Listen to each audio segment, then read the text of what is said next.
What's up, guys? How's it going? Love ya. And working with this other ratio for the reaction video, having the video not obscured at all. Let me know if you like this more or not. Anyway, thought I'd react to this.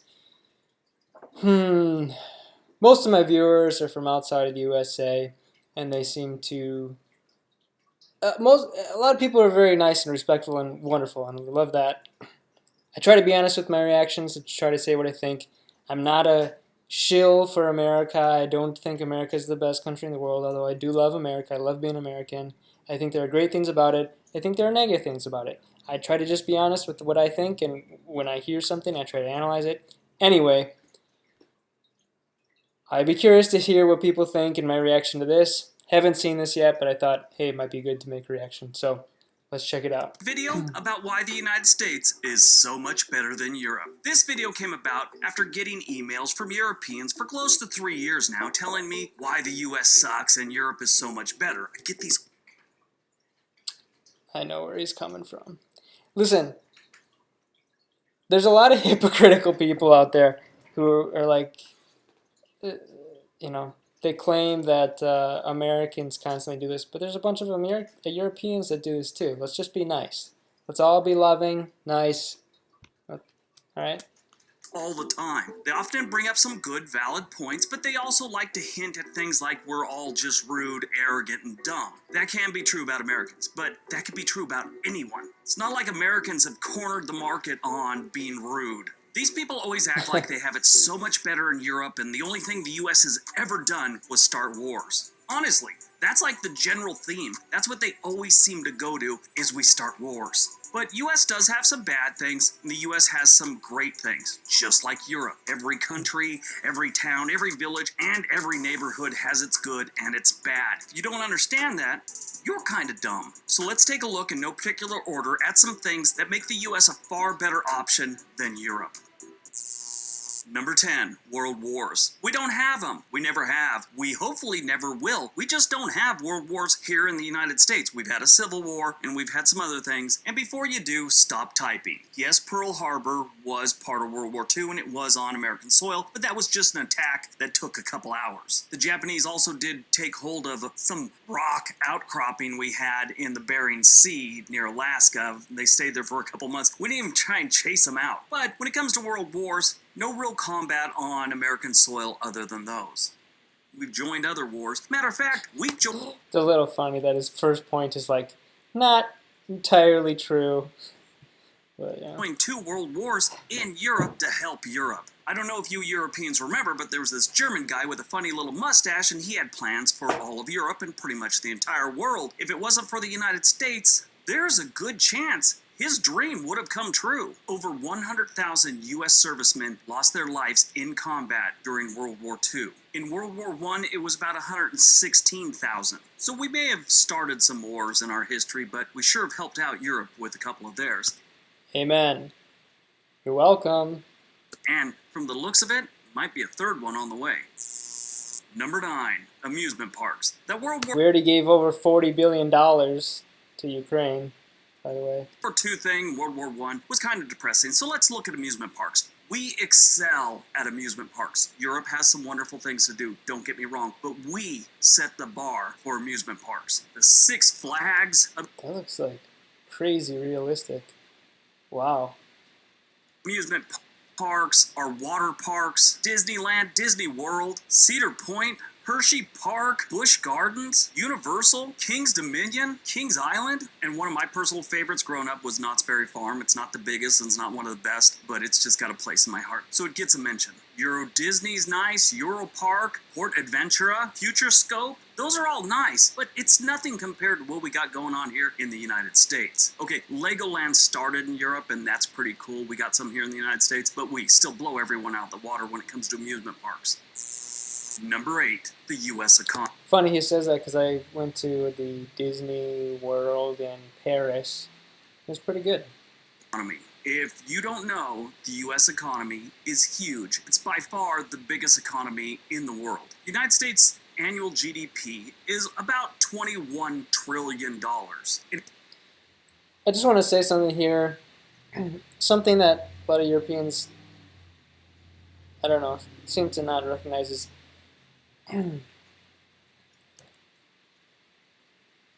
it can be really bad for a lot of Americans, certainly. But America, I think, in my opinion, and you could argue this out, but in my opinion, if you are somebody who is like a go-getter and you're working really hard and maybe you have a company that you want to build up, I think America is a better place to do it. Mm, there's more opportunity. I won't get into the nitty-gritty, but um, I do think so. And if you look at most of the biggest tech companies in the world, they are in the United States. In a distant second, you have China with an annual GDP of $14.72 trillion. After that, you got Japan with $5.06 trillion GDP. At number 4, you get your first European country, and it's Germany. They only have a $3.85 trillion annual GDP. Then the United Kingdom is 2.76, and then after that you got India, and then finally France, 2.63, Italy, 1.89. And if you look outside of countries, the state of California would come in 5th place with 3.4 trillion. So my question to the Europeans are, if we suck that bad, why do we make so much money? And feel free to leave comments about how we're corrupt and we take advantage of other countries like your countries don't also.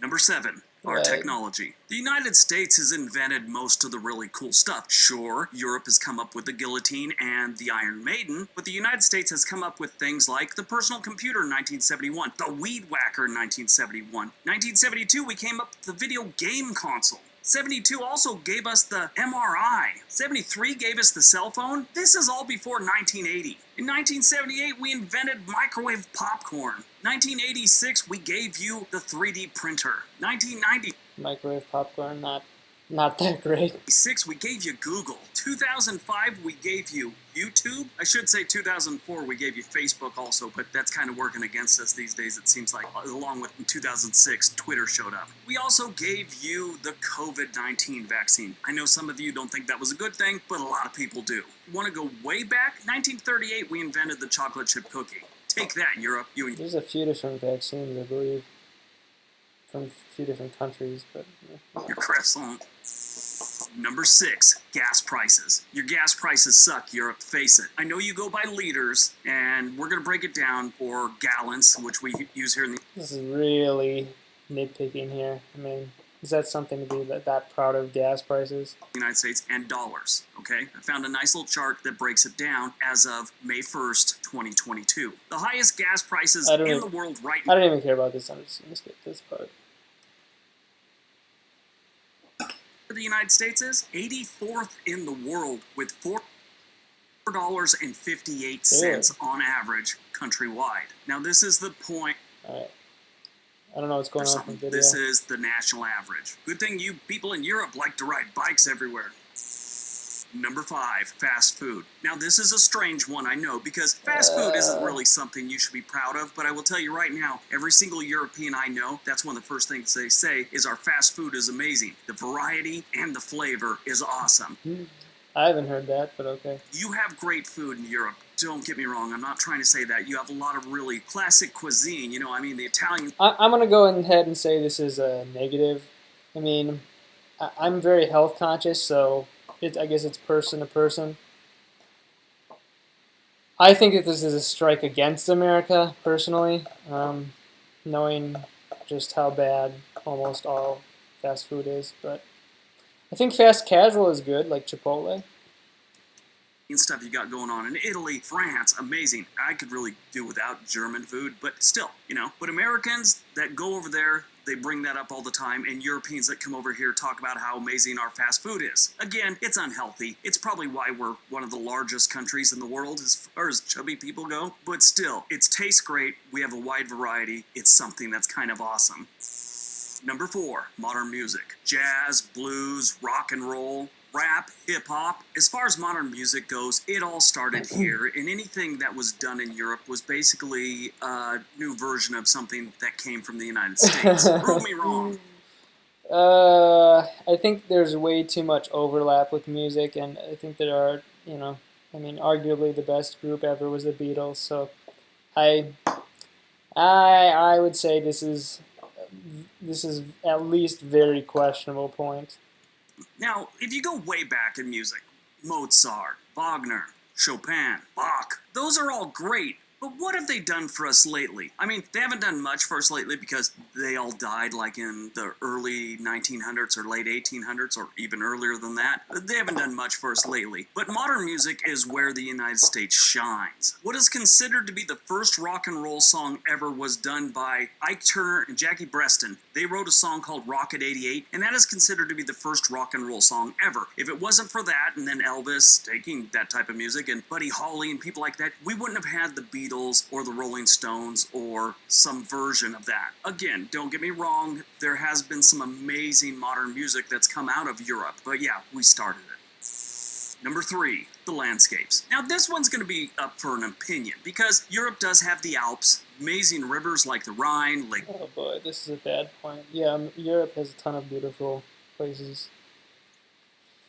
Definitely, arguably more than America. I'm not saying more, but maybe. Como and other amazing lakes, the Azores, Tuscany, the Greek Isles, those are all great, but it doesn't compare to the sheer volume that we have here in the United States with places like Yosemite, Arches, the Great Smoky Mountains, the Rocky Mountains, the Great Lakes, the Everglades, Death Valley, the giant sequoias, the Redwoods, Yellowstone National Park, the Badlands, the Grand Canyon, the entire state of Oregon outside of Portland. That list can go on about amazing landscapes to see here in the United States. Europe does have some good ones, but just in sheer volume and numbers and things to see, we're a bigger country and we have amazing landscapes. So we get the win, in my opinion, on that one. Now, to be fair, if we start looking at amazing buildings, ancient buildings and stuff, Europeans got us killed there. But, I mean, the Colosseum, Eiffel Tower, Big Ben, so many other ones. We have nothing that compares to that, but our land and our natural beauty is, in my opinion, and a lot of people's opinion,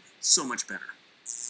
Taxes. Everyone in the United States always seems to think they have the highest taxes. Not even close. The United States is ranked 44th. If you take what the United Nations considers a country and you rank them by how much they tax their citizens, this is how they're ranked. The Ivory Coast, for some reason, they're just taxing the hell out of everyone. But it's followed by Finland, Japan, Austria, Denmark, Sweden, Belgium, Israel, Slovenia, Netherlands, Portugal, Ireland, Spain, Iceland, China gets in there, Germany, United Kingdom, France, South Africa, South Korea, Australia. Then we go back to Luxembourg, Greece, Italy, Turkey, which is not really in Europe, but you get the idea. And then after that, it goes down a while and you start seeing things like Switzerland, Monaco, Norway. And finally, way down there, number 44, you get to the United States. Here in the United States, we complain about our taxes an awful lot, especially how they're slanted towards the rich. Really don't pay that much taxes, and if you're middle class or below, you're getting gouged. That's how we see it. But if you rank them on a global scale, the United States isn't doing that bad. But that top 20 is filled with a lot of European countries. That's an interesting point. I think it's way too big of a topic to just say in that one thing, and I think I would very highly question that because there's massive ranges and differences in how people get taxed and if they get taxed, and it's way too complex to put in this video, but. Yeah, like you said, if you're smart about it, if you know how to work the code, sort of work the law, you can get around legally and basically pay very little or no taxes in America. But if you don't, you can be paying a crazy amount. So. All right, before we get to number 1, don't forget we have another channel called On This Day. That's okay. We're a little shocked, but shopping is one of the biggest complaints Americans that move to Europe have about Europe, and Europeans that come to the United States, they love how easy it is to shop. Now, it's not just ease or whatever, it's convenience and I think it's easy to shop everywhere. That's not really a good point. actually customer service. Customer service really doesn't seem to be much of a thing. That's true. Customer service is huge. Generally way better than in the rest of the world. I mean, and it can be atrocious in the rest of the world. Thing in Europe, according to most people that have moved over there or visited. What we would consider rude here in the United States really is kind of normal in Europe when it comes to someone working at a retail place or a grocery store, something like that. They don't really see it as rude, it's just very transactional to them and matter of fact. Alright, that's today's video. Alright, so I hope you can see, first of all, if you made it through the video, congratulations to you. Tip of the cap, well done. It's not easy to, especially if you're from Europe, it's not easy to watch something that's like criticizing whatever you like or you're a part of or anything. So, well done, and I hope this shows that I try to be very objective and just say what I think. Objective? Am I using the right word? Objective or subjective? I try to just look at things for how they are and the facts of things and what I think is the truth. So I would say, honestly, maybe half of the things he said I would disagree with entirely, or at least strongly, or to some degree. I think the best thing was that he brought up, it wasn't even a point in itself, but the customer service. Can't remember all the things, but yeah, I mean, some things with the economy and for business and things like this. But yeah, you know, there's good things about the U.S. There's good things about Europe. Let's just try to be really nice, try to be loving, try to help each other, and try to be honest, right? So, thank you for watching. Love ya. Love to know your thoughts. Please comment and like and subscribe if you want. And take care.